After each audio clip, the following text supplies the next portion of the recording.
नमस्कार मंडळी, मी आता चालले गवत काल काढलं आहे, म्हणजे वरडी बांधून ठेवले आहेत, ते आणायसाठी जाते. काल आम्ही काढून एका ठिकाणी ठेवल्या होत्या आणि जेव्हा घरी येणं होतं तेव्हा फक्त एक एक खेप आम्ही आणलेली होती, म्हणजे त्यापैकी 6 वरडी आमच्या आल्या आहेत. तर आता मी कालचेच कपडे घातलेत आणि आता मी जाते वरडी आणायला, कारण कडिये बिडी चिकटतात, म्हणून मग मी कालचेच कपडे घालून आज परत जाते. गवत हे फक्त वर्षातून एकदाच असतात ना, तर आता जाम झालंय, पाय पण दुखायला लागलेत. आता वरडी आणल्यावर बघूया काय हालत होते. दीपावली सकाळ सकाळ आग लावली. आलं हो जिथे आम्ही वरंडी ठेवले तिथे, आणि तिथून आता वरंडी घेऊन चाललो घरी. मी घेतले माझ्या डोक्यावरती वरण आणि निघाले घरी जाण्यासाठी. वरण आणले डायरेक्ट माचावरतीच ठेवले. अगोदरच्या पण वरंडी माचावरतीच आहे. ह्या बॉटल बघून तुम्हाला समजले असतील कसले आहेत. वरण आणून ठेवल्यावरती दुसरा थर जेव्हा ठेवला ती पहिली वरण पडली, म्हणून परत ठेवायची झाल्या.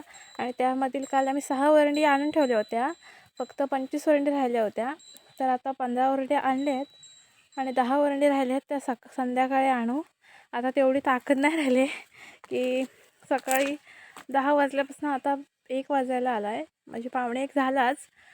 तर एवढी कॅपॅसिटी आणि त्याच्यात मी काही खाल्ले सुद्धा नाही. आता मला भूक लागली जोरात, तर आधी खाऊन घेते. आईने गुरांसाठी आंबवण ठेवलं होतं, तर माकडाने त्याची वाट लावून टाकली. मी घेतले चपाती भाजी खायला आणि दुपारनंतर परत एकदा वरंडी आणायला निघाली.